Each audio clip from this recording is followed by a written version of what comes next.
Hey everybody, happy Thursday and welcome to another Techstrong TV broadcast.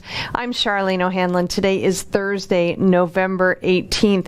We have an abbreviated Techstrong TV broadcast today for you because we are going to be running some interviews from the Qualys Security Conference happening today in Las Vegas.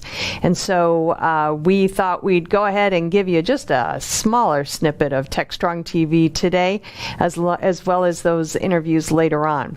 We're going to get things kicked off today with a conversation between Maxim Milamidov and Alan. Maxim is the CEO and co-founder of a company called Zesty.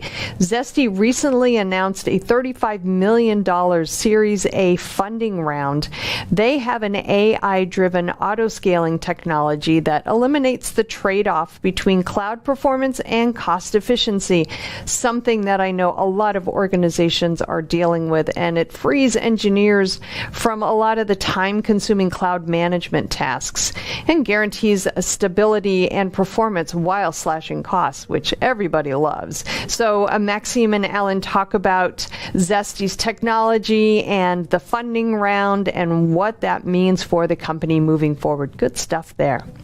After that, Alan speaks with Avahi Ben-Yosef, who is the co-founder and CTO over at Simulate. Simulate is a cybersecurity company, and Avahi and Alan talk about cybersecurity investments and how organizations can recognize whether the money that they're spending on their cybersecurity efforts are actually worth the cost. It's a great conversation and very, very insightful if you are having any second guesses regarding your cybersecurity spending. Definitely want to check out this conversation.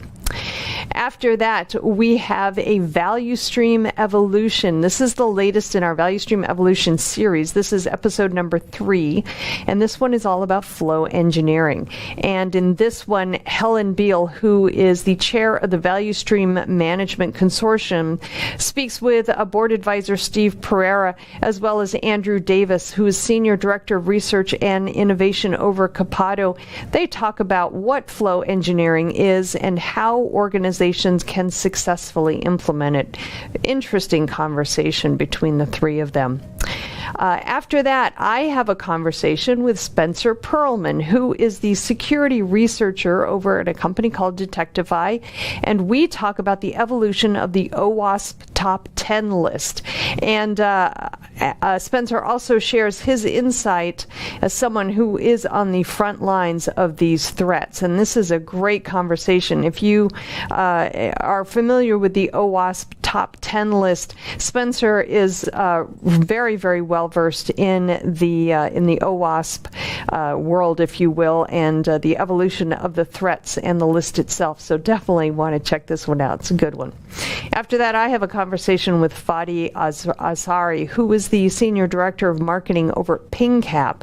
And we discuss the concept of chaos engineering and chaos as a service, which but we focus on the broader business value of chaos engineering and chaos engineering as a service, rather than the technology, what the technologies can bring to the organization in terms of return on investment and overall business value in general. It's a really interesting and different way of thinking about chaos engineering and what it means for an organization. It's definitely a conversation worth checking out. Okay, as I said, this is an abbreviated Techstrong TV broadcast. So you'll notice we do not have the news headlines for you. We don't have the webinars preview. We don't have the Haunted Hacker or some of our other regular broadcasts. But we did want to get something over to you. So that is today's lineup, and we are going to get things kicked off right after these commercial messages.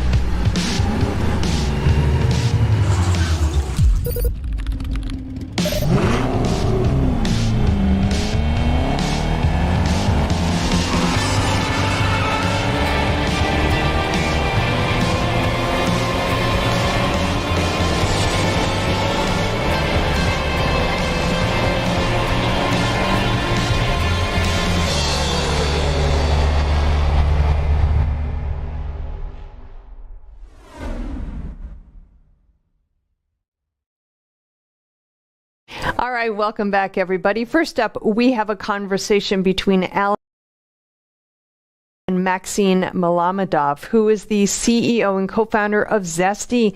They discuss Zesty's recent $35 million Series A funding round and what that means for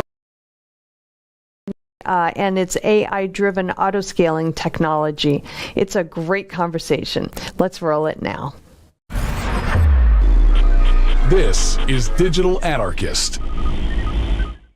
Hey everyone, welcome to another Techstrong TV segment. My guest this segment is Maxim Melanodov. Melanodov?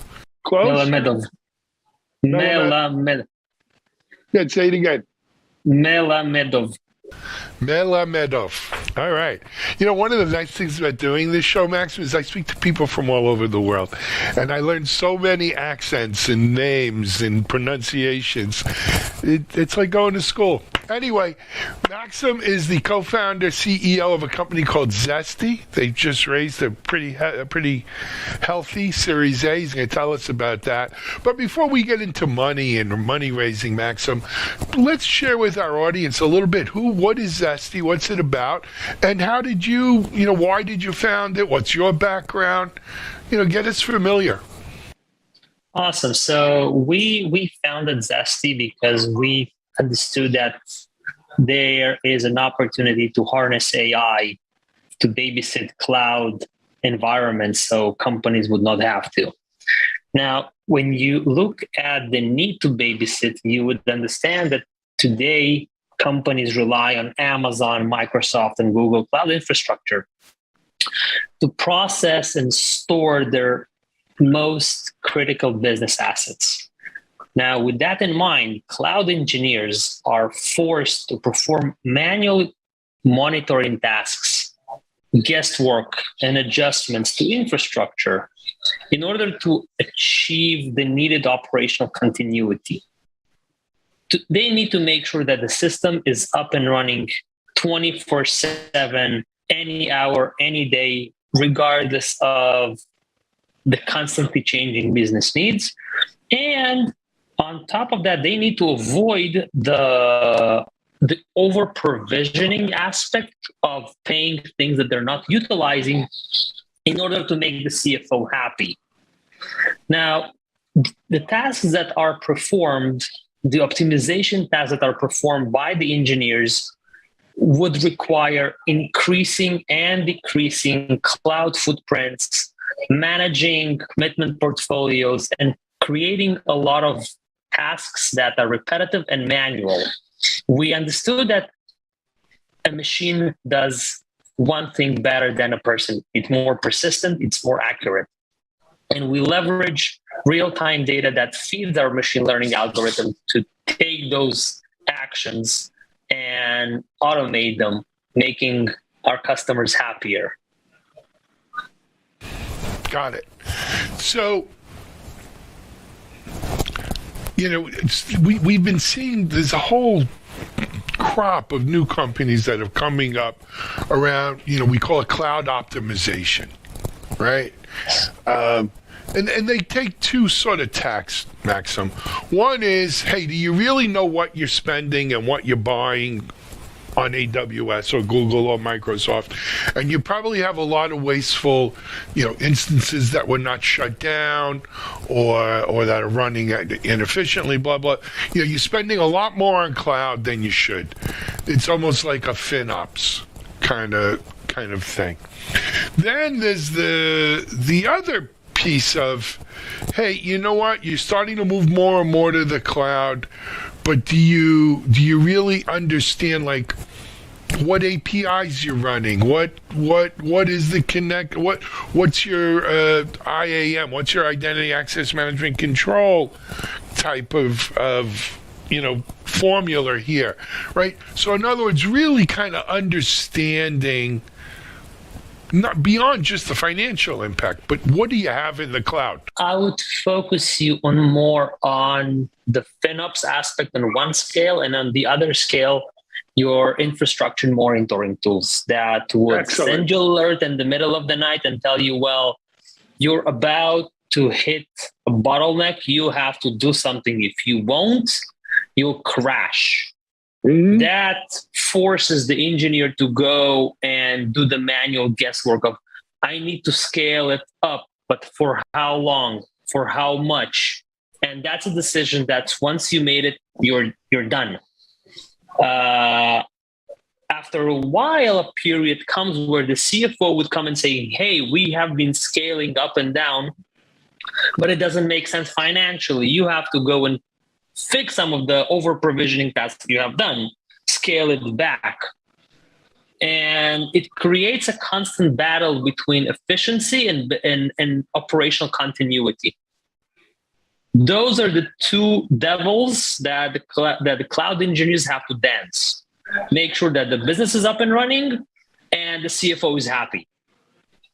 And we merged those two needs into one platform that prioritizes business continuity and operational aspect over funds, but is able to leverage cost-saving opportunities and automatically benefit from them. So we are enabling our customers have a more resilient cloud environment with better performance at a lower cost, which was the main goal. Companies went to the cloud to benefit from the flexibility, but we're just removing the human factor from the picture. Excellent. All right. And you know what? We didn't really talk about your background, Maxim. If you don't mind, share a little bit. Of course. So me and my CTO co-founder actually represent the two anchors. My CTO co-founder was the cloud operational manager. So he was the one waking up at the middle of the night and playing with adjusting the infrastructure to meet what surges we have, the application, the business currently needs. And I was a VP customer success that was pitching to customers that the amount of money they pay for the cloud makes sense. And I was under pressure, bring the cost down. He was under pressure, make sure that the production is stable. And when we started to have this discussion about like, how can we win? Because we were all talking about the same cloud, but from two different angles. And he said, well, one cannot win the other. I said, well, if we cannot fight, let's be friends and let's build something. Okay. What a great way of describing it. So,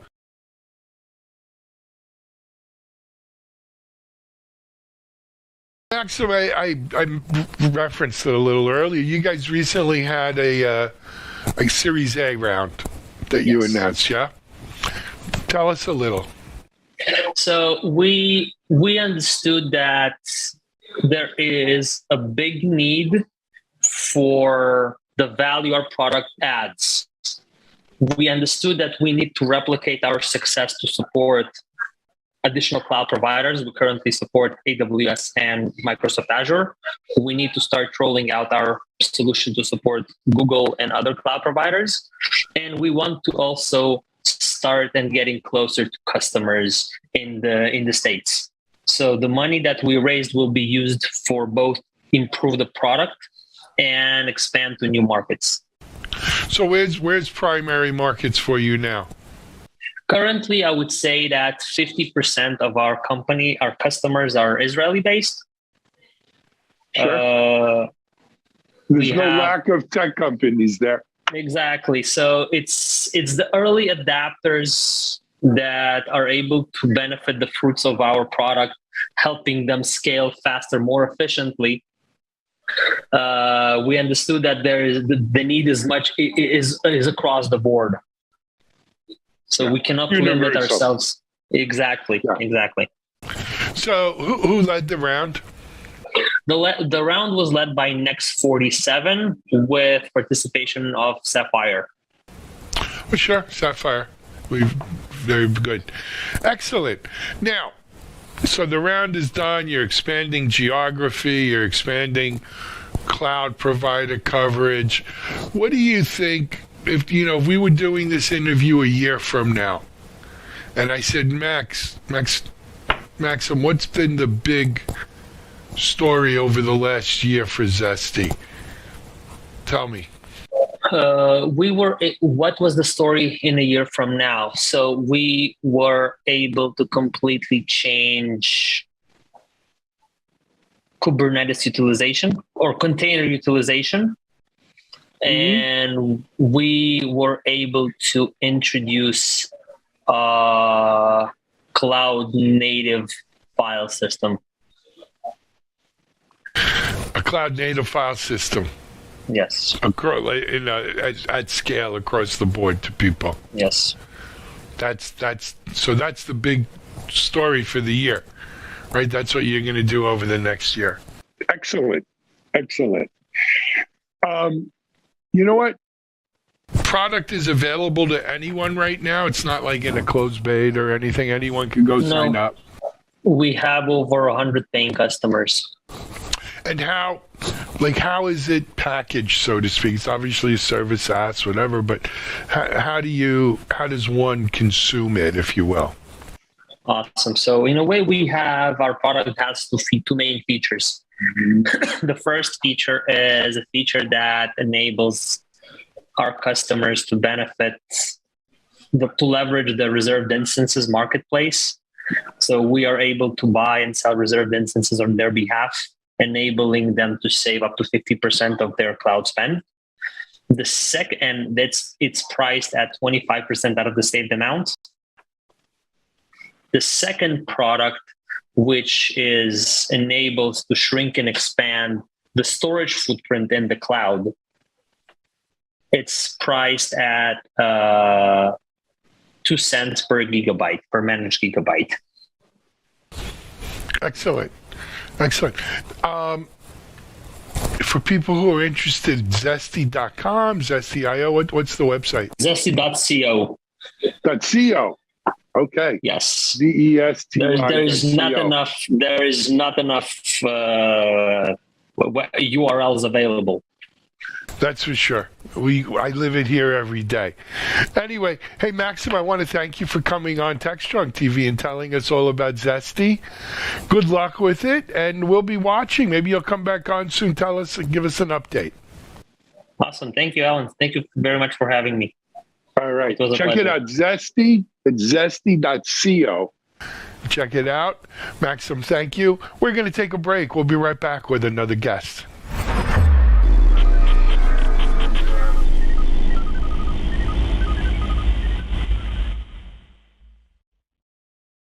SecurityBoulevard.com is the leading resource for news, analysis, and education on challenges facing the cybersecurity industry.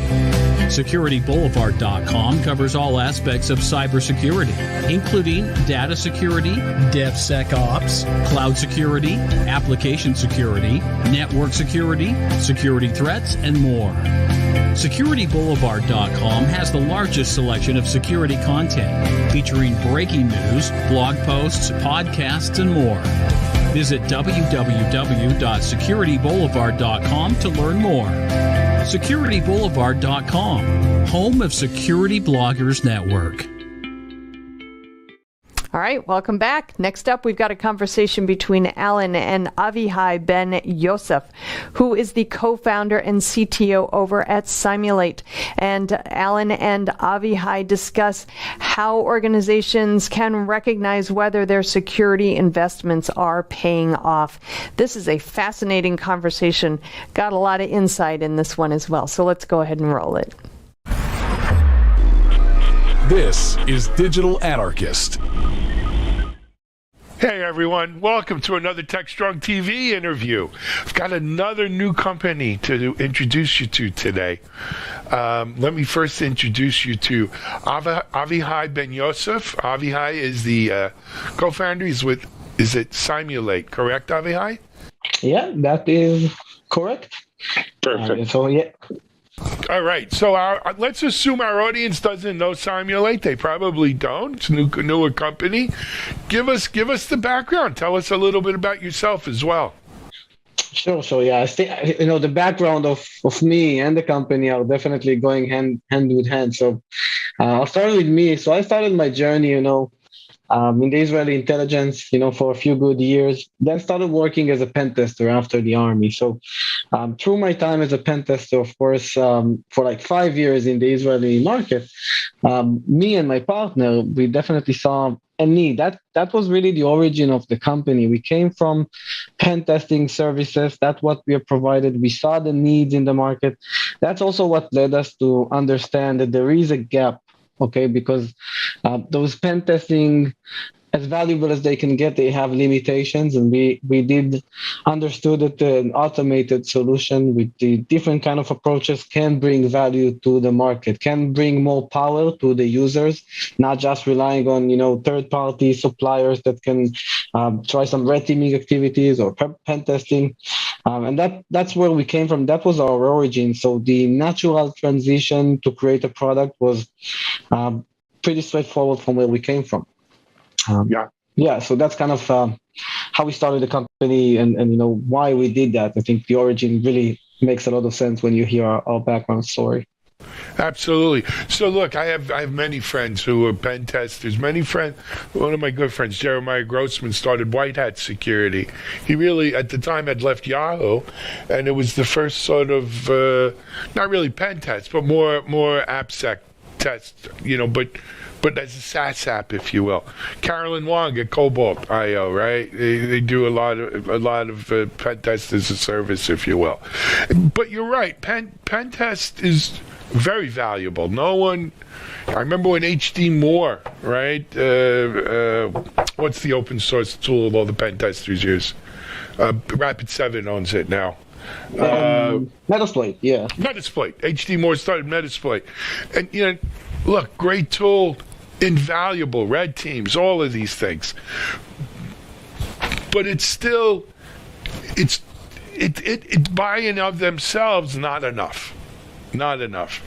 And, the other thing is, so Avishai, this is maybe the third security interview we're doing today, right? One of the things that always comes up in my 25 years in security is this: how do you measure the ROI, the effectiveness of one's security? Because it's almost like a double negative, right? I didn't get attacked. I didn't have a breach. I didn't have an incident. Does that mean my security was good, or was I just lucky? Or was I one of the zebra in the herd and the lion ate a different zebra today, but my turn as the lion's meal is coming, right? Because that's the fate of all zebras. Well, not all, but of many zebras. So how do you decide, what we're doing is effective? And I can show it. It's a great question. And it also relates to what we started talking about pen testing, and I'll kind of get there, but I think the first thing is there was no actual metrics, in our space. There were no metrics. Nobody could have said we have a standardized metrics to actually measure. So of course you cannot measure anything if it doesn't have like a standard metrics. If you go to a CFO and you ask him, show me, our company KPIs, if he doesn't know the answer, he'll be fired right away. If you go to a CISO and ask him that's okay. We understand that he is not there yet, but I think we should get to the point where metrics are becoming there. We also see standards being developed as we go. I think the MITRE ATT&CK framework is a standard that is being developed right now, and to start creating those metrics. But then once you get metrics, that's maybe one of the first stages. Second is, and I like to kind of look at it like I think it's like an onion. You have different kind of layers of security. I think we all know the kind of security in depth, but I like to always kind of kind of look at it as like an onion. You have different layers of security, and at the end, you probably get, different kind of insights from pen testing or from the vulnerability management solution about some way to describe those gaps in the onion throughout those layers. But at the end, they are far away from being complete. Okay, vulnerability management will look at something like this. A pen tester will probably look for, a way in. If he will get it, he will stop there. That doesn't mean that there is no, 500 more ways in. One way is just good enough for him to close shop today. So when you start kind of peeling those layers of onions, you can actually get not just metrics, but cross-company, cross-security, real metrics, and then prioritization comes into place because, if you go, outside in, maybe you should start invest where it's most valuable. Your low-hanging fruit might be on the exterior layer of your onion, of your, onion kind of maybe hide inside of it compensating controls. You always have different compensating controls for something. But if you start peeling those off and actually measure them, get KPIs, then you can make data-driven decisions. Okay, that's the key point here. A CFO will make data-driven decisions. That's his role. A CISO should too. Nothing changes there. A CISO should also make data-driven decisions. There is no difference. So that's really the start of it, and what we're kind of talking about in our space at the moment. Okay, so I don't disagree with anything you said. I agree with you. We need to move security to more of a science and less of an art, right? Because now it's more art than science, right? Let's talk now about Simulate, though. How are you doing this at Simulate? Yeah, that's a good question. And actually, I really want to maybe share some of the research, that I personally did, in this market that led me to different kind of conclusion, because I came from an offensive security background. I never tagged it to anything, like you mentioned. I acted upon it as it is its art, not as it is, some science, like you mentioned.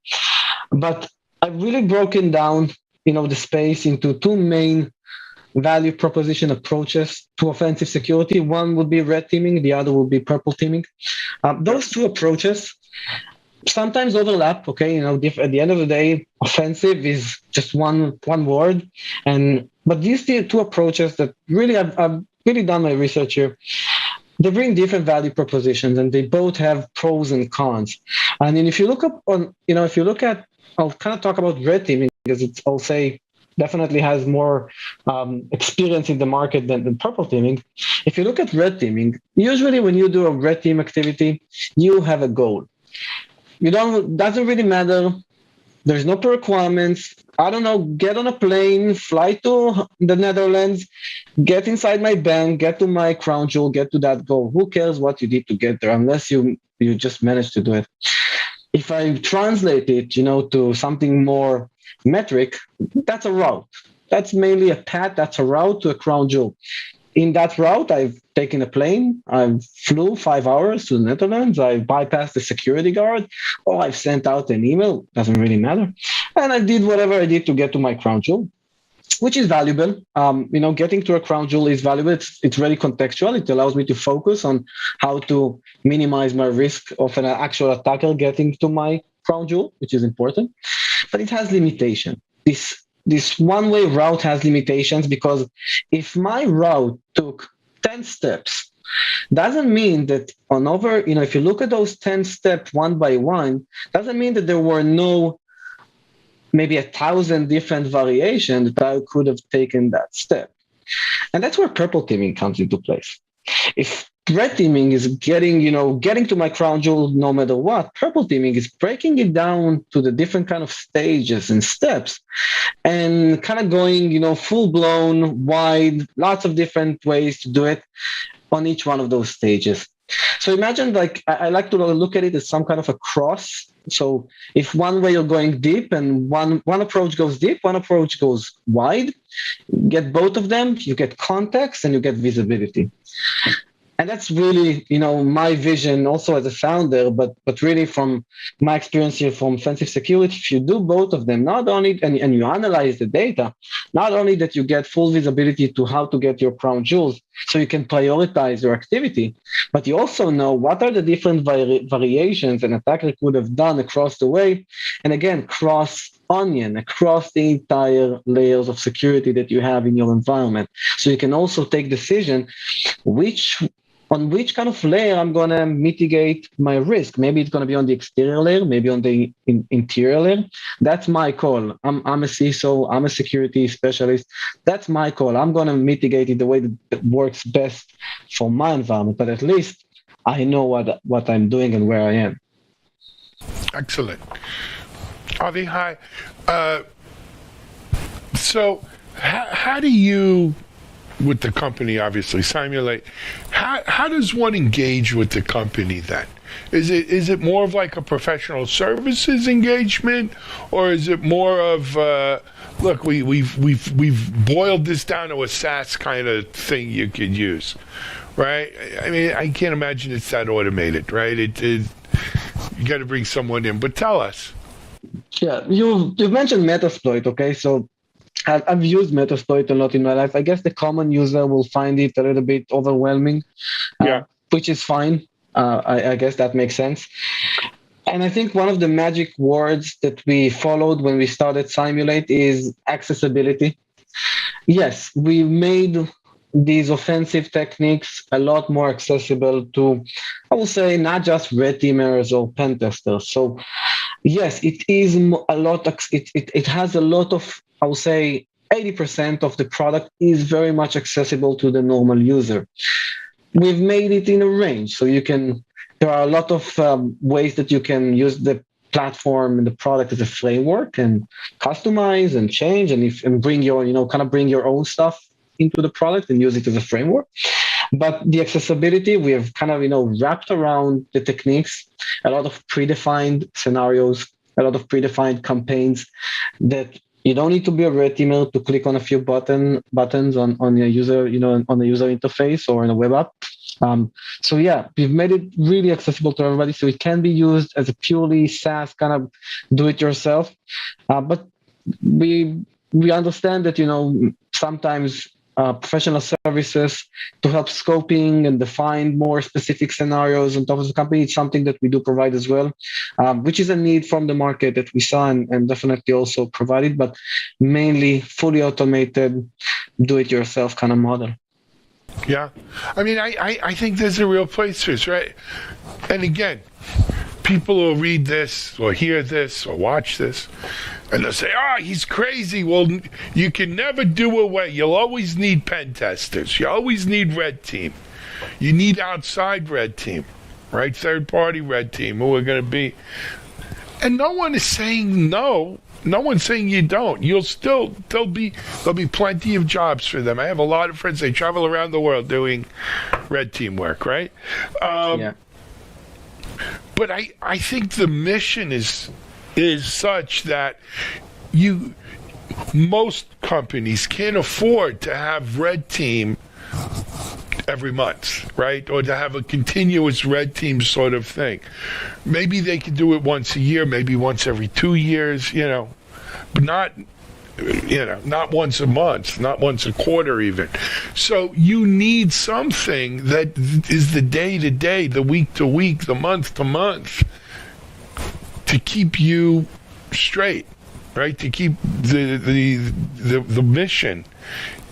And then look, you come in once a year and you do a full-blown, third party, good. You need that, right? It's good validation. Yeah. But you shouldn't just rely on that exclusively either, right? I think you need both. Anyway, I'm sorry, go ahead. No, I agree, and I'll give you also a cool example. I'm in different kind of Slack channels, with lots of different feeds, new techniques, new ways to do stuff. Those kind of things, something pops up. It's not going to wait a year to spread around the world, okay? It's going to pop up right now. So you can't just wait a year for your next red team. For the next red team, yeah. Doesn't make sense. You know what? In 2005, I co-founded a company in Boulder called Still Secure. Had a vulnerability assessment management, VAMP. And what we saw was, this is not pen testing, this is regular vulnerability, like Nessus kind of scanning. And what we saw is companies would do a scan like that once a year. They'd get a book of vulnerabilities, and they'd start on page 1, and by the time they got to the last page, it was time to scan again and start over. It was like painting a bridge, right? You start on this side of the bridge. By the time you get to this side of the bridge, it's time to paint the bridge again. It's job security. But it wasn't really keeping them very secure, because it could be 12 months from the last scan. Stuff happens. The world moves too fast. Anyway, hey, we're running out of time, but if people want to get more information on Simulate, where do they go? Oh, Simulate.com, of course. And that we offer a free trial. Everybody can try it out. We're not limiting anything. Very cool. We'll accept everybody. Good. Hey, go check it out. That's CYMULATE.com. All right, Avahai Ben Yosef, thanks for joining us on Techstrong, man. Come back and keep us posted. All right, I will. We're gonna take a break. We'll be right back.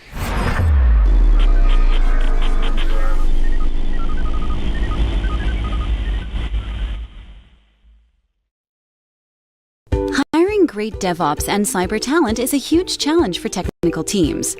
Cloud transformation is driving demand higher. You've tried doing it yourself. Job boards, LinkedIn, didn't work. Recruiters are an option, but who do you trust and not waste your time and money? RecruitOps is the new way to source engineering talent. From MediaOps, the people behind DevOps.com, Security Boulevard, Container Journal, and more. We sit right in the middle of the hottest positions in Dev, Sec, and Ops, and the brightest minds in the field. If you're looking for a great position or the talent to fill it, we can help you. Trust us, risk-free. All right, welcome back, everybody. Next up, we've got episode 3 in our Value Stream Evolution series. In this one, Helen Beal, who was the chair of the Value Stream Management Consortium, she has a discussion with board member Steve Pereira and Andrew Davis, who is the Senior Director of Research and Innovation at Copado, and they talk about flow engineering, what it is and how organizations can successfully implement it. It is as always, a very fascinating conversation. So let's roll it now.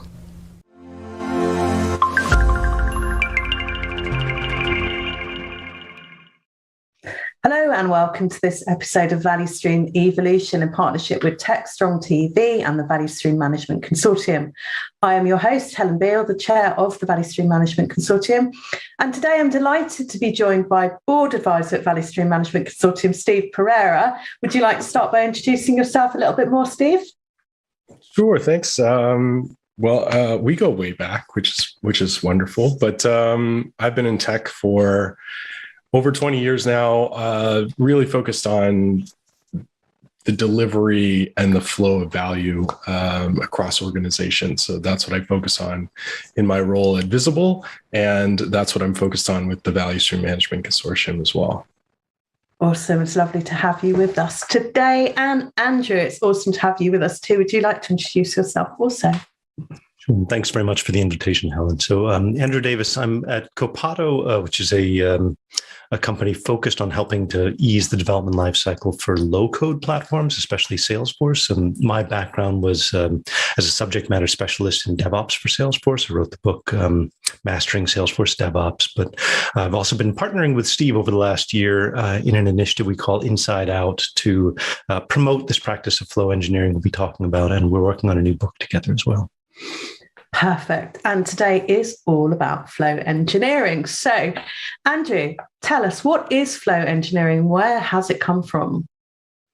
So flow engineering is really the maturation of work that Steve's been doing for many years through his consulting practice, Visible, and I'm sort of along for the ride to sort of shepherd this into existence. And I had a pre-existing familiarity and interest in value stream management. We've been focusing on bringing that practice to the world of Salesforce development. And so flow engineering is is it's a body of knowledge that really spans both the psychological and the technical aspects of things. If you want, you can refer to the socio-technical system, sort of understanding that, yes, we need to optimize and automate different aspects of the technical landscape, but typically that's not the main bottleneck that teams encounter. It's often, failure to, get clarity on the goals and outcomes they want to achieve, failure to establish the value that you want to be realizing as a team, and failure to establish flow. And a lot of that really crosses in and out of the psychological world,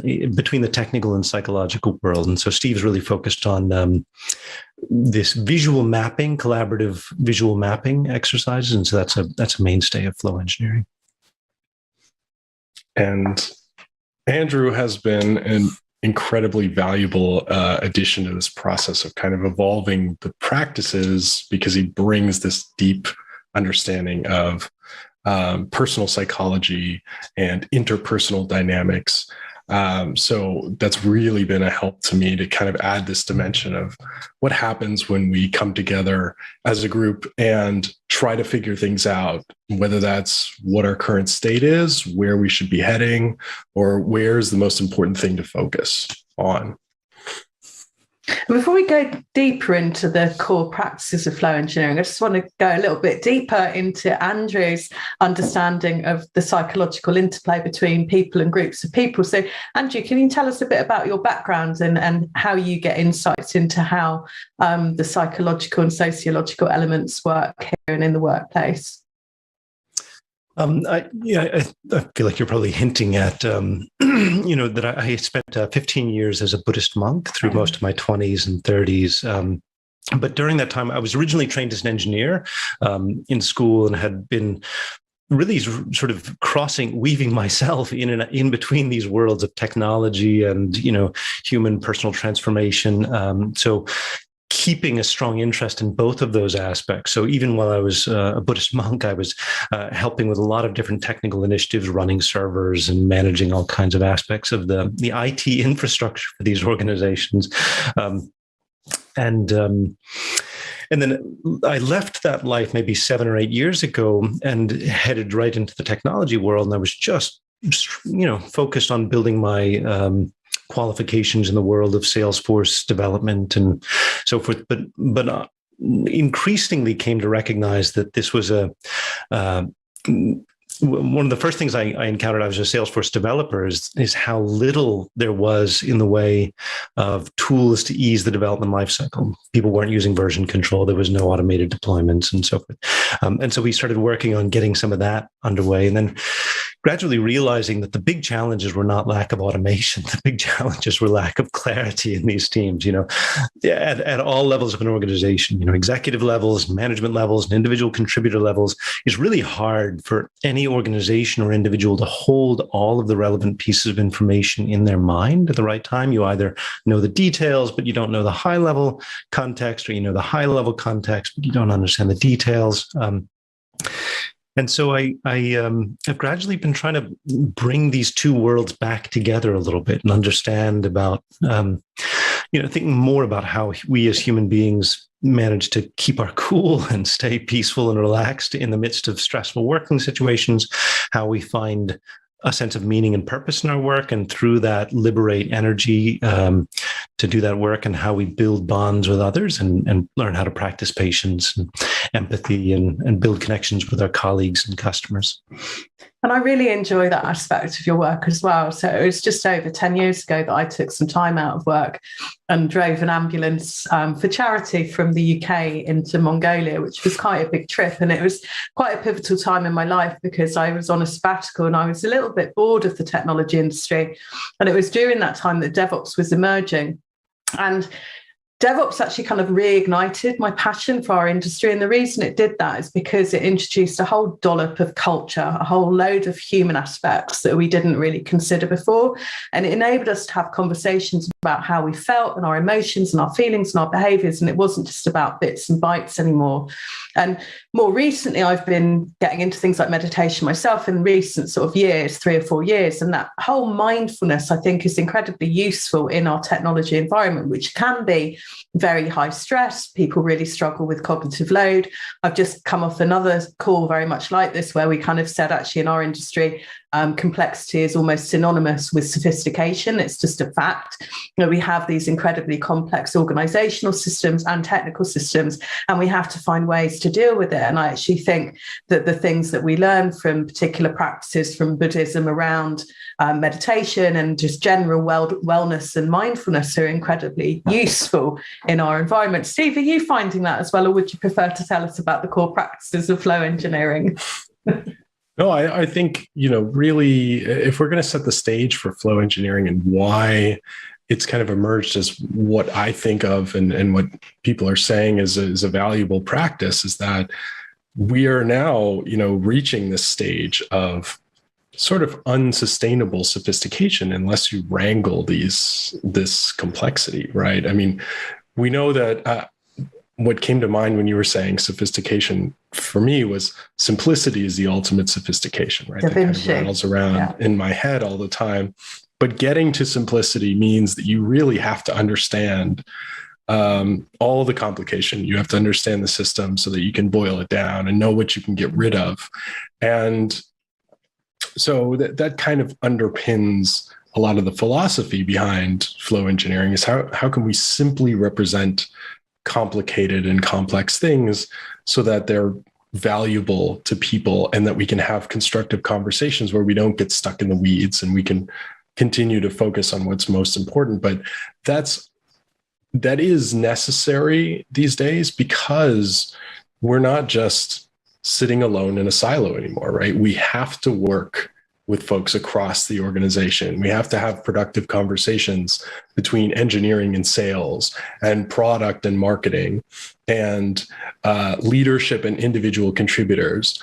And we have to manage our cognitive load. We have to prevent burnout. We have to maximize our sense of meaning in work and satisfaction in work. We have to maximize value at many different levels, and our personal understanding of value so that we stay motivated and we bring our best selves to work, and then a customer understanding of value so that we're delivering something that people actually want. And all of these things are converging and much more that I haven't mentioned. And so there's really, I think, a gap in available methods and strategies to approach that. A lot of them end up being complex and complicated themselves. So that I saw as an opportunity to kind of present something that's minimal, easy to approach, but provides an opportunity to really dig deep where it's valuable. And that's kind of where things started out.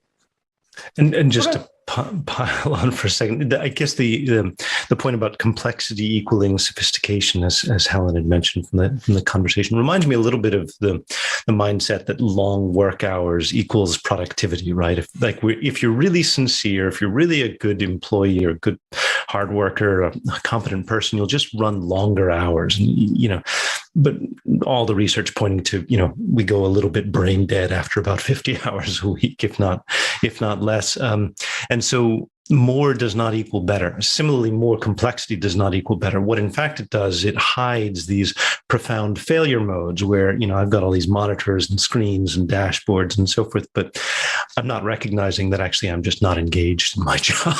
It's like you have these very profound failure modes where you're just not communicating with this other division because you don't like the person over there or something. And no matter how much complexity you're dealing with, no matter how many dashboards and so forth, if you don't address some of those fundamental issues on an emotional level, for example, then you're just not going to succeed. I think there's a big problem that I've posted an article, I think, this morning on Twitter. We've been talking in the ambassador group about the Great Resignation. And I think the article I posted this morning was whether it's real or whether it's a myth and things like that. But fundamental to all of that is this great disengagement, if you like, with employees at work. So I'm wondering how we re-engage and how flow, and we haven't really drawn this explicitly, but there are synonyms for flow, right? So in flow, in our technical world, we're talking about the flow of work and the frictionless feeling that we're getting our work done and we're not bumping into lots of bureaucracy and we're not having to wait 6 weeks for an environment to be provisioned and all those sorts of things. But we have flow in a yogic sense as well. So we have this feeling of flow when we are in the zone and everything's moving really nicely.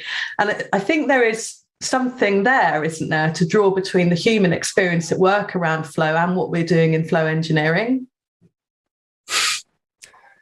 Yeah, certainly. And that has been one of the really interesting things that Steve and I, we basically, for this book that we're working on together, we spent probably 9 months just brainstorming and just pouring all of our individual perspectives into this and organizing, using collaborative digital whiteboarding, which was a sort of a signature of the flow engineering approach as well, and really recognize that there's a parallel between the individual level and the group level, parallel between an individual experience of flow, as you referred to it, yogic flow. I love that that term or that reference, or a sense of psychological flow, and then a sense of team workflow. And if you think about what's team workflow, it's smooth handoffs, it's a sense of progress, it's a minimal waste, and it's fast feedback as well. And that fast feedback loop, where at the very least, for example, I finish a piece of work, hand it to Steve says, great, I'll get it done, and I have a sense that work is meaningful and it's heading in the right direction and it's going to hit the customer at some point. It's very much like that sense of psychological flow, where you absolutely need a feedback loop. You need a sense that with every step you're taking, whether it's a breathing meditation or running or woodwork or whatever it is that you're interested in, with every activity that you're doing, you're getting feedback that, hey, I'm on the right track, or I need to adjust a little bit. And there is that constant sense of progress. There's not the do something, wait for a long time, do something else, wait for a long time, because with team workflow, there's a momentum that you build. With psychological flow, again, a momentum. There's a momentum of this sense of internal progress, and your mind can really concentrate, and you're not attracted to distractions, right? Because distractions are just not as interesting as what you're working on. And I think that's the real tipping point where you can say, I'm in a state of flow, I'm undistractable because what I'm working on is much more interesting than all this other nonsense. And that is also, I would say, the definition of engagement. If you're engaged, and I think about Gartner's, first break all the rules, not Gartner, Gallup, the Gallup Research Association, first break all the rules in that book, that only 30% of employees are engaged. But even that is a high level estimate, how much of even an engaged employee, how much of their workday is actually in a state of flow or full engagement. There's a massive inefficiency that we're trying to reclaim. And taking us slightly off track a little bit, but this is almost getting us into one of my passion topics, which is the pursuit of happiness, or in my words, my kind of personal mission to bring joy to the workplace. And I think the way that we really find joy is in progress, and where we really find joy is incremental progress. So progress in the small things every day, the increments, not the big new house, but actually, getting that little task done. And what we need for that is that flow. There's a chap called Matthew Killingworth. I don't know if you've come across his work. He's done work around joynomics and things like that. And it's been quoted quite recently in the press from some stuff he did with Harvard, which basically says that as humans, we're very easily distracted, and that's part of who we are. But what you need to do to get the most out of that natural way that we work, which is kind of how we get things done, because we allow our minds to wander and we remember things that we're supposed to be doing, or we have sort of creative, innovative moments. But we come back to these kind of, again, Buddhist meditative things of actually just first of all recognizing that our mind has wandered, and then looking at why it's wandered and what it's doing, and then kind of harnessing that and bringing it back, and then getting back into the flow. So all of this is very closely linked, I think. Oh, there's so much mission connected here. Yeah, that idea of personal mindfulness, I think, is kind of echoed in the collaborative mapping practices behind flow engineering, this idea of like, let's step out of what we're doing for a moment and think about where we are, what's happening, and refocus on what's really important, right? Direct our attention collectively towards what's truly valuable, and try to really separate the signal from the noise. And I think that the practice of stepping out of the flow to look at the flow from the outside and then examining, okay, if we want to improve, if we want to get better outcomes, if we want to achieve a target outcome, what's it really going to take? And it takes this effort of collaborative focus and tools to drive really powerful conversations about, are we doing the most valuable thing? Where is the waste right now? What in the system is hindering us from doing better or enjoying our work to a larger degree? And one aspect of that I think is very critical, that kind of speaks to the Great Resignation, or whatever people are calling it, is one of the major factors that affects engagement is a lack of respect and recognition. And that's one of the things that I think is kind of magical about collaborative mapping, is that it's very inclusive, right? You're asking people for input. You're asking them to build a better version of what they're doing. And you're kind of empowering them to design that. You're empowering them to imagine an ideal state and a future state that really leverages their perspective and their experience. And so I think that it kind of builds that in from the very beginning as a very core aspect of what we're doing when we step out of our work and map what is and what could be as a group together. Yeah, I love that. I did that phrase. But basically, we're empowering people to develop the art of the possible, practice the art of the possible. And I think fundamental to a lot of what we're doing in this space is what you call DAOs, which I love because it's a bit like Tao, but it's the distributed autonomous organization, which requires that empowerment at every level. And there's so much in common between when you talk about flow engineering and what we talk about when we talk about value stream management. I kind of want to know if there are any differences or whether they are the same thing, really, and we can just use the terms interchangeably. What do you think?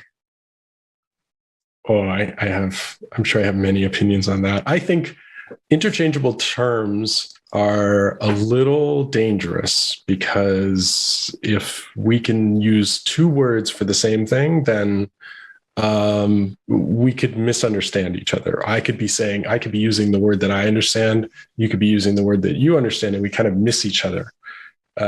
Ships passing in the night sort of thing. I would say that they are very closely related.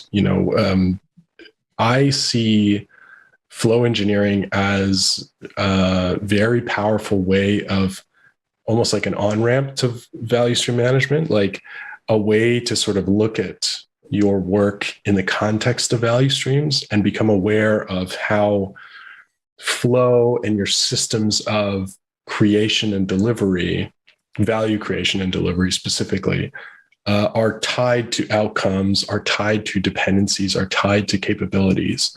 And so it's sort of like a navigational orienteering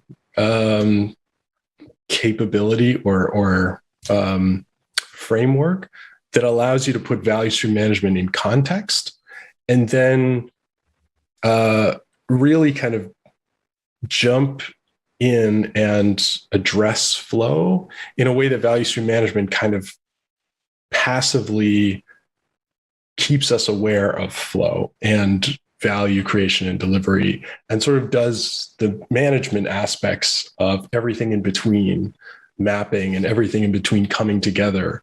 It's sort of the operational aspect of flow.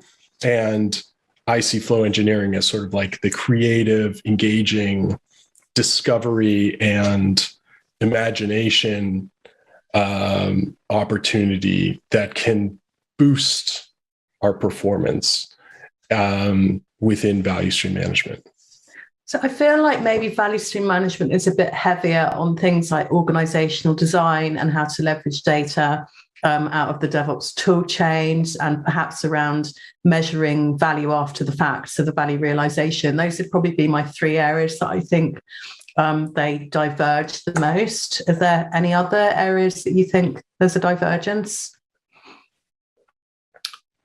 I think, value stream management holds this incredible technical capability to wrangle complexity and allow you to see many different things at the same time, kind of converged into very simple metrics and signals. They kind of separate all the noise that can be generated by this DevOps tool chain. And, eventually every single application and data source in your organization can be brought into value stream management. And you could start to see correlations between when we do this, this is what happens, right? These are direct results. These are indirect results, second order effects. These are causal factors for this outcome. That I see as a longer term promise of value stream management, which is well beyond our ability to sort of gather people together and do any kind of mapping workshop. So the scope and the depth, and I think the sort of like the opportunity for true empiricism and like quantitative data analysis within value stream management really sets it apart. And again, I would emphasize the word complementary, right? Value stream management, no question that the practice and the goals of that are critically important. They're indispensable. The organizational design, the gathering, the metrics, the figuring out how on earth to measure the value realization and so forth. That is a key goal, and the ongoing ability to tune that and perform that.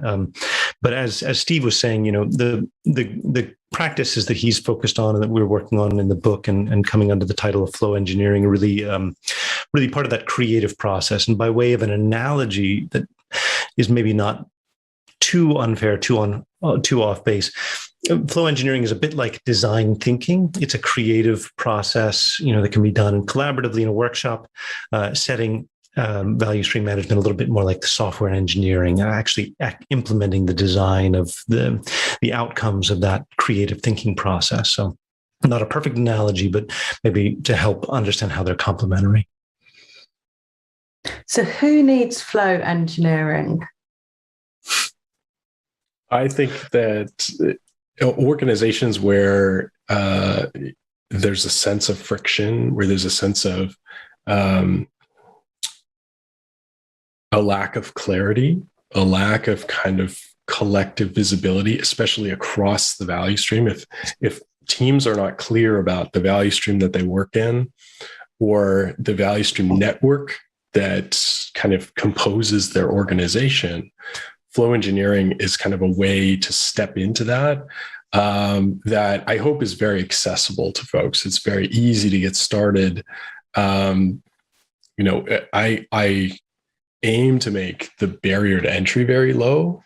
And so we're seeing a lot of folks kind of adopt this set of techniques as a way to kind of introduce their teams to value streams and value stream management before they kind of take the plunge towards, okay, well, let's decide to adopt some value stream management tooling and then, wait some time while we get everything connected and start to understand what we're seeing in a value stream management tool.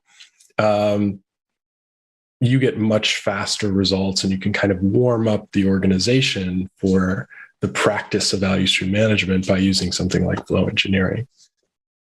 So if someone's listening to this and thinks, God, I want to be a flow engineer, or I want flow engineering, how do people get started? And what kind of background would a person need to have the right skill set to be a flow engineer?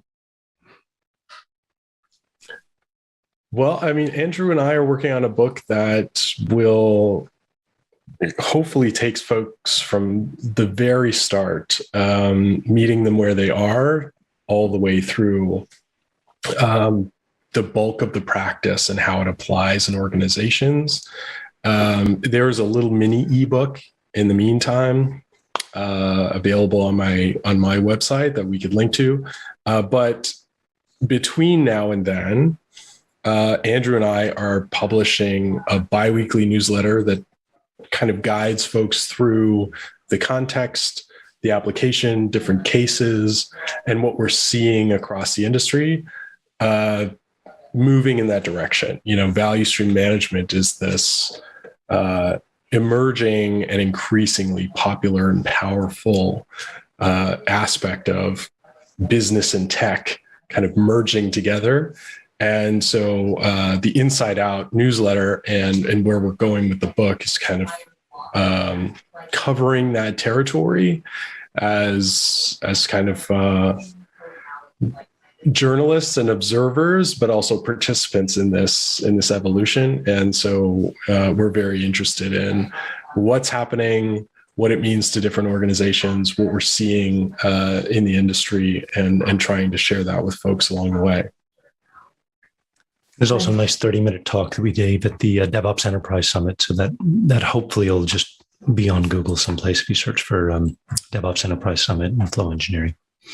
Perfect. So that should help people understand how to get flow engineering or become flow engineers. And of course, I'm super excited about living in a world where we do seem to be accelerating towards more DAO or more distributed autonomous organizations. It's something I tuned into quite a while ago when I read Reinventing Organizations and discovered Holocracy, which can be quite a controversial practice, but underpinning it is what I completely believe in, which is about distributing authority to the people that are doing the work and that are sensing tensions and things with the customer and getting that feedback.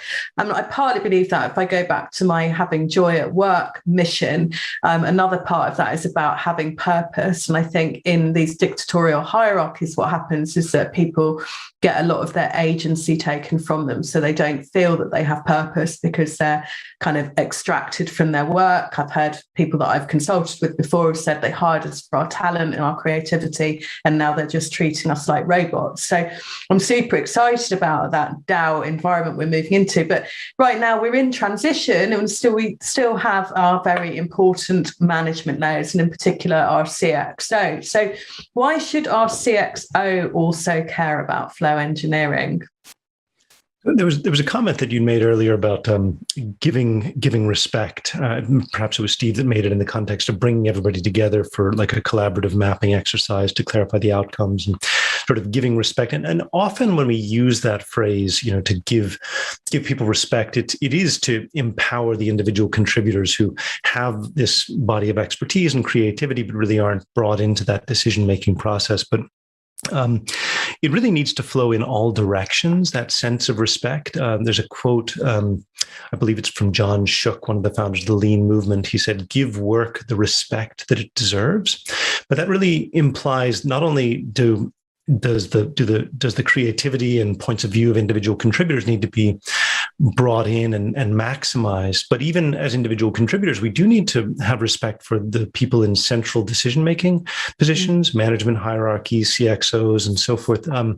It is an extraordinarily hard job, typically that they're doing, typically working very hard and really operating in many cases at the limits of their, you know, cognitive capacity to try to organize this incredibly complex endeavor. And, you know, to walk a mile in those shoes is not an easy feat. And so really we need, and I think that's probably the first book that we make, the first point that we make systematically, or will make systematically in the book, is that the limits of human cognition make it very hard for everybody to maintain clarity.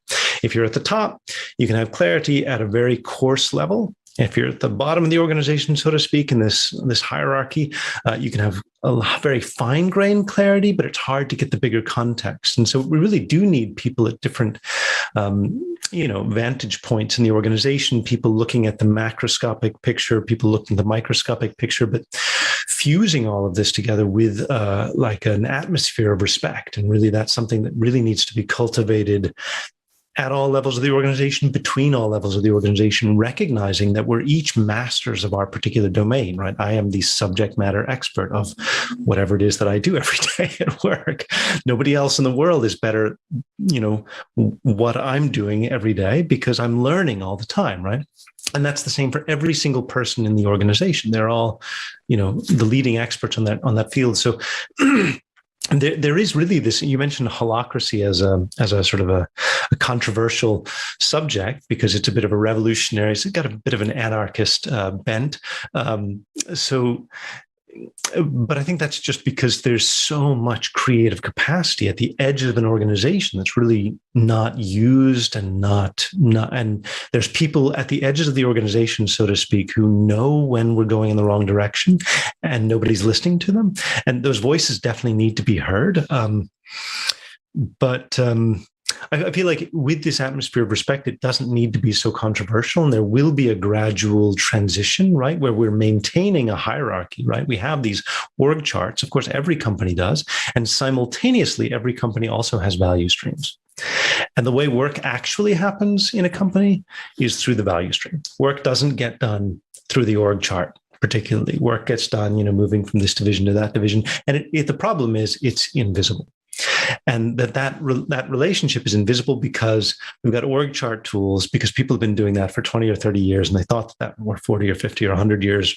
And we thought that was all we needed, but it's not. We're just missing visibility into this critically important layer of interaction. And the two can exist simultaneously. And then gradually, which is emphasized may change over time, depending on the results.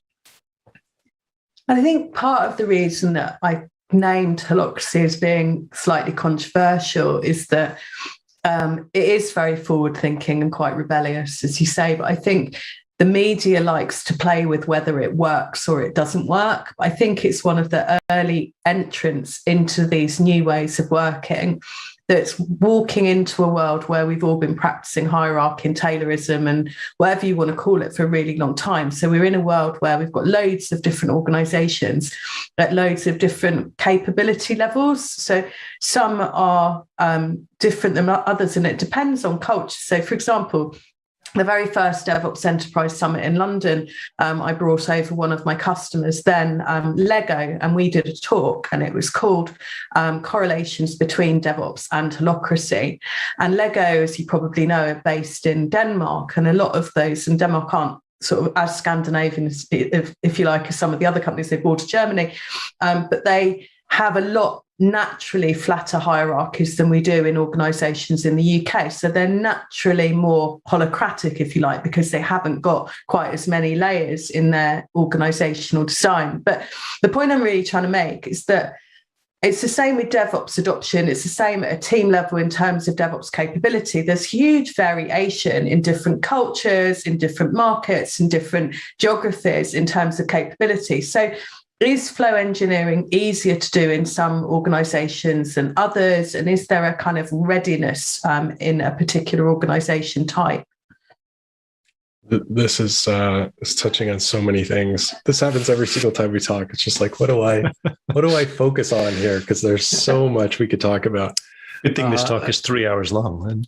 Yes, of course. And Andrew and I, we're this happens every single time we start talking. We just lose ourselves in conversation. One thing that I find goes hand in hand with respect is trust, right? And trust is a very challenging thing inside of organizations, especially when the prospect, what we want as individual contributors is just space to work the way that, feels natural to us, that puts us into a sense of personal flow and delivering value. And, the leadership in the organization, they know that they have to kind of stay out of people's way, but they also have targets to hit. They have outcomes that they want to achieve. They have their own OKRs and KPIs, and there's a lot of pressure that they have to deal with. And what is often missing to connect those layers of the organization is sort of an ability for leadership to say, like, just show me how you're going to do any of this stuff, and I'm going to stay away. Because if there's a gap, issues with how we're going to approach any of this stuff, if there's no plan, if there's no clarity around by what method we're going to achieve any of our outcomes, then I can't relax. I can't just stand back. It would be negligent of me to ignore a situation where there's no path, there's no clear path to success, or even a path to define the path.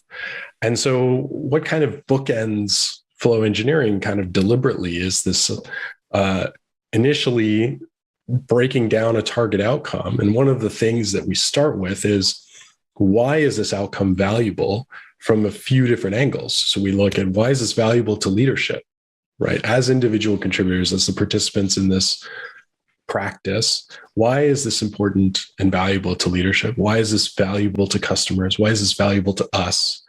And that can kind of surface some gaps that we need to reconcile, or the fact that we don't know. We don't really know why this is valuable to any particular customer in our organization or beyond. So we kind of confront that very early on. Another thing that we confront very early on is obstacles, and then we confront investigation. So how are we going to learn more about our situation and how to approach our target outcome? And all of that kind of, can be shared in a broader context to kind of say, here's what we're doing. We're approaching this pragmatically. We are forming up a plan. We're forming up an understanding of how to deliver a specific outcome. And then on the other end, you have a flow roadmap. You have this roadmap that says, here's deliverables that we aim to show progress and allow us to understand whether we're headed in the right direction or, getting to where we want to be. And then we define methods, like how are we actually going to impact the measurements? How are we going to actually produce the deliverables? And all of that can be shared in a broader context as well. So this can be a mechanism of connecting these different stakeholders, these different perspectives, so that we can reach a point of sort of trust but verify. And increasingly, the work doesn't need to be checked, right? Because you can trust, they're following a pragmatic process. They will arrive at something that delivers the target outcome. I can stay out of the way. I can focus on what I need to focus on, and I'll let them focus on what makes them most valuable and productive, and let them sort of run at their own pace. So I think that's very powerful. That's something that I find is rare across the industry. We have all these separate practices that are available, and I find there's very few methodologies or frameworks that tie them together in this way, but that's kind of the idea behind the bookends of flow engineering. Yeah, and I love doing that as well. It's why I talk about WOW, or ways of working, quite a lot, and just have one massive umbrella that I just stick everything under and pick the best bits from both. So I know that we could talk for another 3 hours, but we actually only have 1 minute left. So you just talked about measurements a little bit. I wonder, Andrew, if you could lead us out by just talking about the kind of metrics that we use to measure outcomes and how they relate to OKRs and KPIs. So I feel really unfair giving you 60 seconds to do that when I know it's a very big topic. Perhaps you can try and really quickly summarize what's important here. Wow. Can I use employee net promoter score? I don't know. So I think the main thing is just bridging between the idea with OKRs is bridging between organizational strategy and actual execution at the edges of the organization, as I've been saying. So flow engineering is like process design at the local level to a great degree. So the KPIs really are that everybody's engaged, that you're getting clear processes, that you're able to deliver clear plans on how to execute in your area of responsibility, that you do have a way of chasing down bottlenecks as they move through the process, and that overall you are contributing to the effectiveness of the organization by increased clarity, as Steve was saying. Perfect. So we have been Value Stream Evolution. This episode was about flow engineering. I suspect it won't be our last. Thank you so much to our panel today, Steve and Andrew. It's been a pleasure chatting with you as always. Delight. Thank you.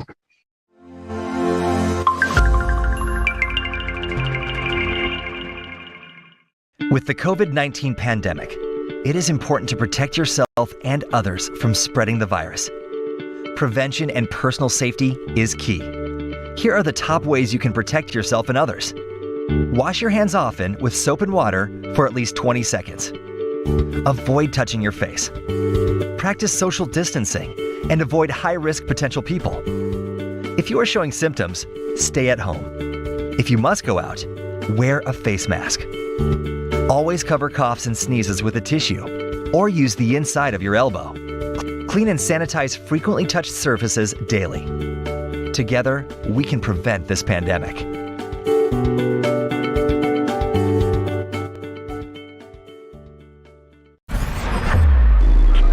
This is Digital Anarchist.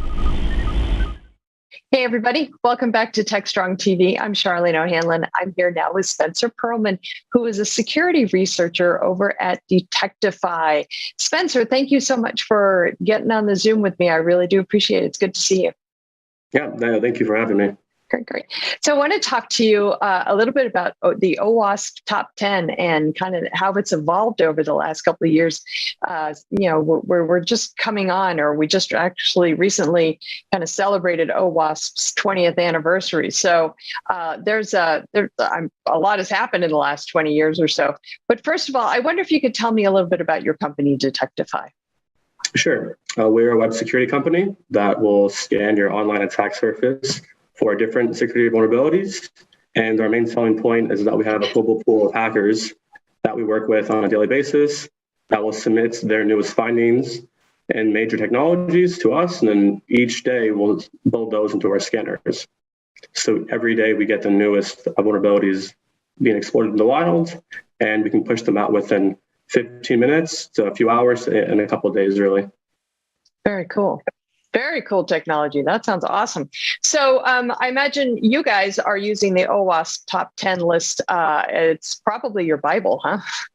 Yeah, it's basically like a framework. It's the first thing I learned when I took classes in school, and it's still relevant like in the workforce as well. So tell me a little bit about how you've seen it evolve over the years, maybe from its origins and, what purpose it serves these days. And, also, is it the only kid on the block these days? Right. I just want to first preface that, I've not been around since its first inception, more or less. I started in the industry quite recently, but from just looking back, I'd say that the list has gotten more broad and general to cover more vulnerabilities. Mm-hmm. So in the past, for example, in its first iteration, it used to cover buffer overflows, which really aren't as prevalent anymore. And we really don't see those too much these days. So now in the new list, everything's wide encompassing. So for example, cross-site scripting and CSRF, those have been listed in the past on previous lists, but now they've been kind of grouped under like one general topic. So XSS is under like injection, CSRF is under broken access control. So it's kind of gone more broad throughout the years, which I think is better for the community. Yeah, I would agree. And I think, if I'm not mistaken, the top 10 list now includes certain things that it's possible we never really thought about, from a cybersecurity perspective. So, yeah. What are some of the things that are now being included that previously, would not have even kind of entered the realm of possibility within organizations? Definitely, I think server-side request forgery. That was one of the major additions to the list this year. And I know I just said it's gotten more broad, but this one is much more specific. But that's just because if you see in different bug bounty platforms, and even in our current job, I deal with a lot of those vulnerabilities every day. And back then, it wasn't as prevalent because there wasn't as much cloud computing. So now with different cloud infrastructures and everything's hosted in the cloud, you can exploit server-side request forgeries more and more. And those definitely have a bigger impact compared to some of the other things in the past. Yeah. So what's kind of fallen off the top 10 list? Because obviously as technology has moved forward, a lot of the cyber threats have evolved. So what's what is either something that was on the list and is no longer because it's no longer really relevant to the industry, or just isn't being utilized that much anymore by cyber threat actors? Yeah. So, for example, like buffer overflows. Yeah. Those are more obscure and harder to, I guess, exploit, but those are very prevalent earlier in, I guess, the days of hacking.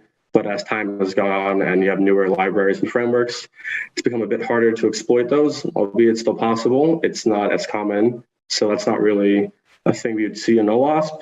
And like cross-site scripting or XXC injections, those are still on the list, like in a way. They're just now underneath like certain like broad encompassing topics. So broken access control, security misconfigurations, injection, those are like the main topics. And then the different vulnerabilities in the past are just implied underneath those like wider umbrellas. So I'm wondering because we've been focusing a lot on application security, especially over the last 18 months or so, with organizations experiencing such a high number of cybersecurity incidents and data breaches. We've really put a lot of emphasis on, as I said, application security, but specifically DevSecOps and kind of building security into the application development process much earlier than it has been.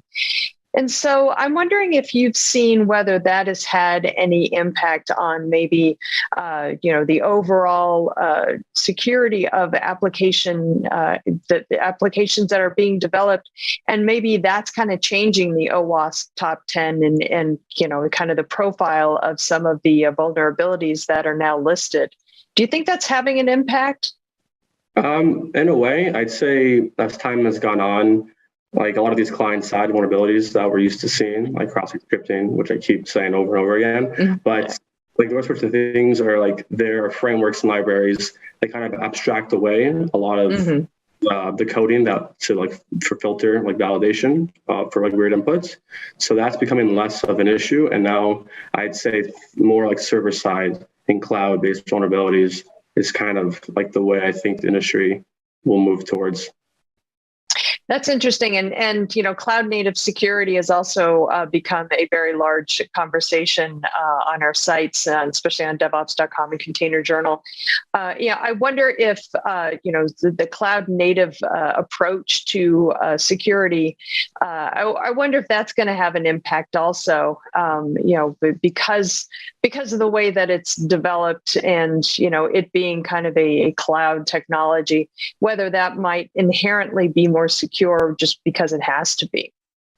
So it is, but the problem is there's many features like in like AWS S3 or like Google Cloud or like Microsoft Azure. So there's tons of features that you can harden, and it's inherently like very not vulnerable, but it's easy to misconfigure. For example, in the talk that I gave for the OWASP Top 20, or 20th anniversary, we went into Nginx configurations. And Nginx is a very powerful server, and it's very easy to harden, but because of all the different features, it's very easy to misconfigure. So misconfigurations in the cloud is kind of like the root cause of these vulnerabilities that we'll be seeing. So basically, education sounds like it needs to be more of an emphasis by organizations in kind of thwarting some of these top 10 vulnerabilities. If these misconfigurations, to your point, are kind of the biggest reason why these vulnerabilities exist, clearly there's not enough education happening, and in how these applications and these cloud technologies are configured. So what needs to change? I mean, do you think it needs to be greater education? Yeah, I know. I mean, the issue has always been people computers are inherently way more intelligent than humans, but it's the humans who kind of mess it up along the way. So people is like the root cause for a lot of these big breaches or exploits going on in the wild. So it really is down to, I guess, education and just being very strict, with, so for example, in different cloud configurations, you can have different regular expressions to have different role management or access. So just being very careful and who you allow to have certain access or permissions to certain resources within the company. So where do you see the role of automation playing in all of this also? Because if it's, if human error is the reason why a lot of these exist, wouldn't it make sense for organizations to look to automate as many of these processes as possible to eliminate that human factor? Yeah, and that's exactly what we do at Detectify. So the hackers will submit proof of concepts for varying vulnerabilities, from cross-site scripting to server-side request forgery to different subdomain takeovers. And then we have in our scanner the ability to scan a company's entire domain, subdomain, like asset surface and attack surface, and just basically send a whole bunch of payloads and see like what we find. That's pretty cool. But at the same time, it's kind of terrifying that we need to have that kind of technology. It's kind of a drag. Yeah, as companies get bigger and like when they incorporate like different like third parties and cloud infrastructure, then it almost becomes impossible to do it all by yourself. Like you can do manual hacking, which a lot of bug bounty hunters do, but you'll see a lot of like the big hunters and like these companies will use automation to find a lot of like these vulnerabilities, and then using automation, we can then kind of go deeper manually. So we just kind of use it as like a first baseline approach to find like where to look. That's awesome. That's great. Cybersecurity obviously is getting more complex every single day as new threats come on the landscape, and just the threat landscape itself, just how big it is these days between, on-prem and cloud and now edge networking. And, there's so many ways that cyber attackers can get into a corporate network these days and beyond. So it's great to hear that these technologies exist, but at the same time, I always feel like we're still one step behind the cyber threat actors and their abilities to infiltrate. So do you think we're ever going to get ahead of them? I don't want to be too pessimistic. I mean, I don't know. I just think if you have the right incentives and like we kind of normalize ethical hacking in the mainstream, then yes, because at the end of the day, I think everything can be hacked, which I think most people would agree with. And it just takes like dedication to like what you're working on. So a lot of like these state-sponsored hackers, like their entire goal is to hack on behalf of governments. So a lot of the times these governments are very tyrannical. So it would make sense that they would not stop until they find something. So we can kind of have the same sort of motivation, dedication from like the white hat side. Then we can stay up to date. All right. Well, I hope you're right, Spencer. I think it's cybersecurity is a topic that is constantly evolving. So I'm sure later on we'll have other conversations of the like. But thank you very much for taking the time today and talking to me about the Owasp Top 10 and its evolution over the last 20 years or so, or 10 or 5 or whatever. but thanks very much. Yeah, absolutely. Absolutely. All right, everybody, please stick around. We've got lots more Techstrong TV coming up, so stay tuned.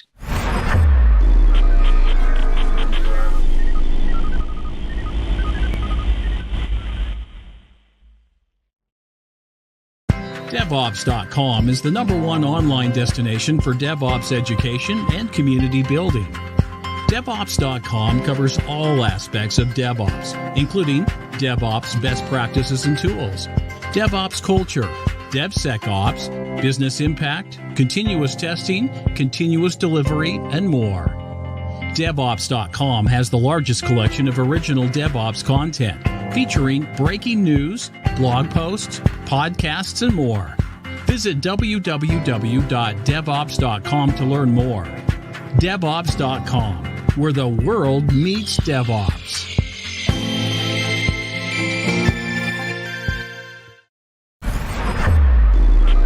This is Digital Anarchist. Hey, everybody. Welcome back to Techstrong TV. I'm Charlene O'Hanlon, and I'm here now with Fadi Azhari, who's the Senior Director of Marketing at PingCap. Fadi, thank you so much for being on the Zoom with me today. I really do appreciate it. Thank you, Charlene. Glad to be here.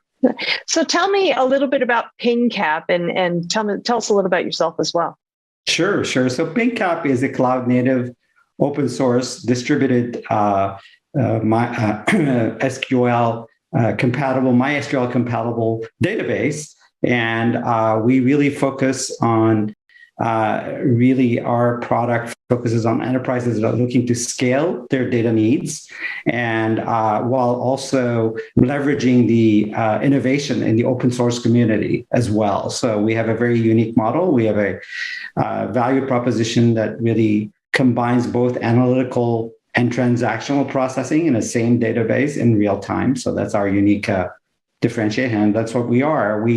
Our company is global, expanding across multiple regions, and I personally have joined the company to run marketing for them in North America about 7-8 months ago. I come from a enterprise IT background, mainly in product marketing, running organizations that have really brought to market disruptive products that have changed courses across the stack, server space, storage space, and lately, before joining PinkApp, I was in the AI space, having worked at Amazon and ran marketing for an AI startup as well. So that's my background.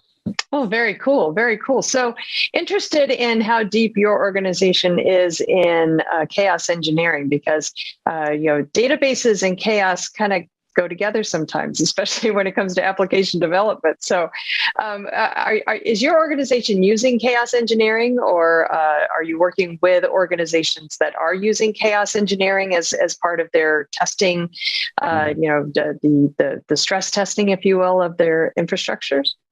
No, actually, we use chaos engineering ourselves. Okay. We've used it for the development of our TiDB platform, which is the name of our database.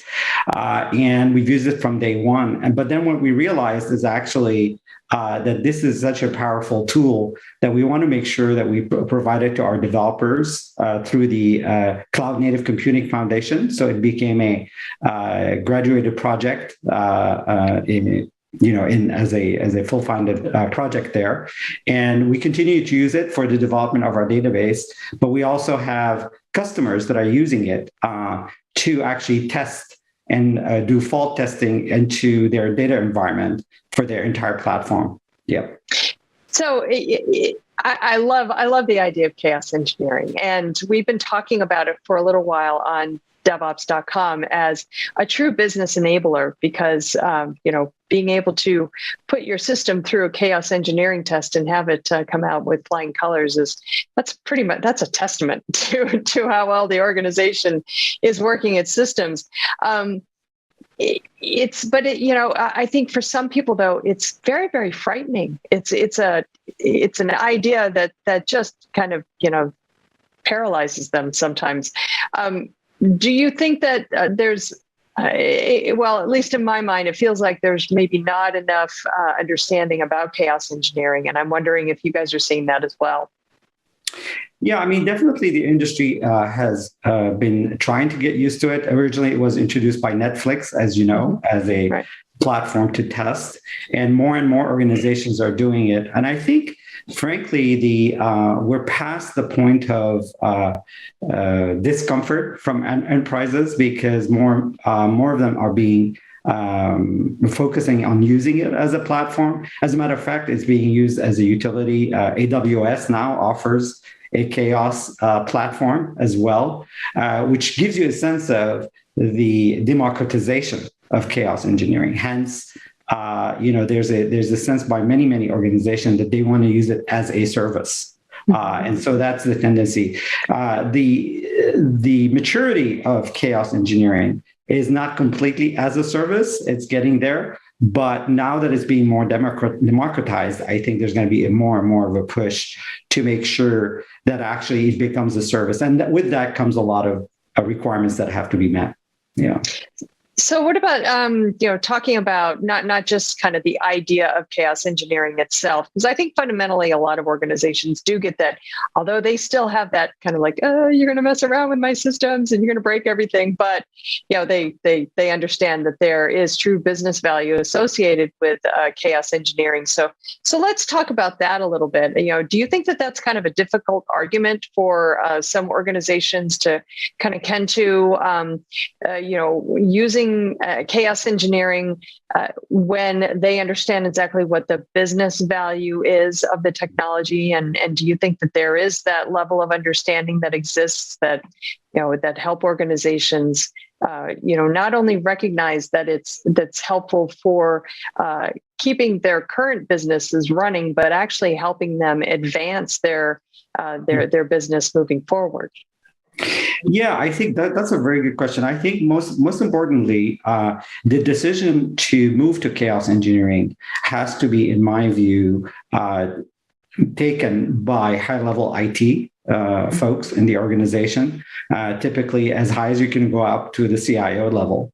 And the reason is because of what you just enumerated, which means what is the business level? What's the business impact, not only the return on investment for today, but by actually doing the fault testing ahead and discovering all these faults and fixing them, are they able to deliver not only a more fault-tolerant infrastructure for their end services, for their customers, but can they do that faster? So it's the speed of execution of delivering new services with the digital transformation happening all over the place, and the speed by which, frankly, enterprises have to introduce new services very quickly, very fast. The only way to get around it is to actually show a value of having a chaos engineering platform help you actually increase the speed by which you deliver those services. So that value has to be quantified. And I think if it is, then it becomes a forward-looking business value proposition. Yeah, and it's interesting when we're thinking about business value and chaos engineering, because we've got IT talking business and we've got business talking IT, and that's a hard conversation traditionally to happen seamlessly in an organization. So, do you think we're getting closer to the point where business and IT actually can have a conversation without needing an interpreter, basically? Yes, and I think the reason it's not just because of chaos engineering, but there are other forces that are really bringing those organizations together. One is, as I mentioned, the digital transformation. The other part is how do you bring value for new services that are AI-driven and ML-driven. And AI-driven new services require the democratization of data. And the democratization of data means that the line of business people in the organization have to look at what they need and use the service that they need has to be delivered by IT in a very seamless fashion. And the only way to do it is to have those conversations and architect a platform within their IT environment that helps them deliver that sort of a democratization of the value of the service.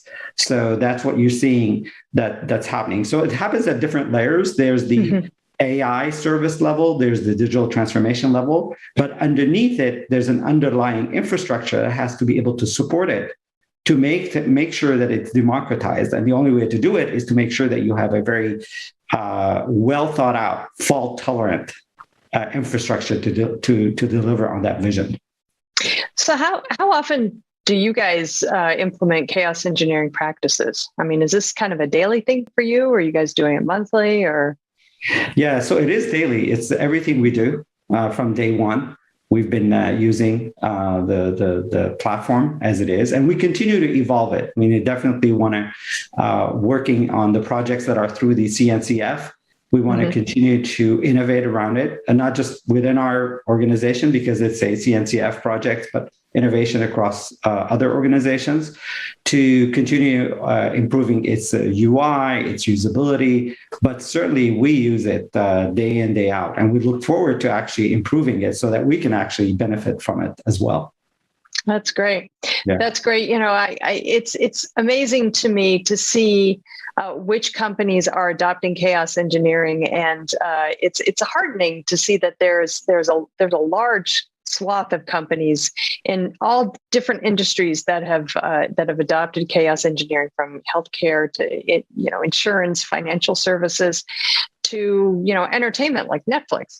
But it's it's great to see that this is a technology that really can work so well for so many organizations, and to the benefit of the customer experience at the end of the day, because quite literally, if you don't have your customers, you don't have anything. That's right. Yeah. And that's the end. That's where you connect the talk between the end user service all the way to the fault tolerant IT environment to deliver it. Yep. Well, there you have it. That's the key to the conversation. And I was actually kind of thinking, well, do you think it's easier for IT to have the conversation about the business, or for business to have the conversation with IT? But I think if they're both focusing on the customer experience, then I would imagine it's a pretty easy conversation for them to have. That's right, because ultimately it impacts the revenue and the growth for the company.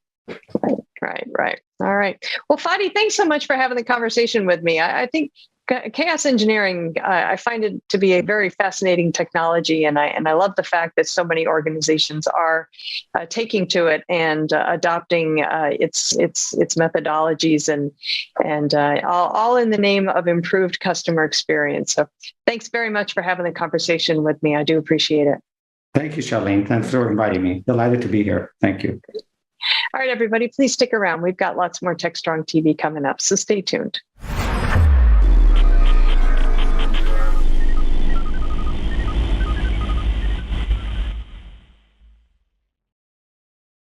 ContainerJournal.com is the leading online destination for centralized computing-related content.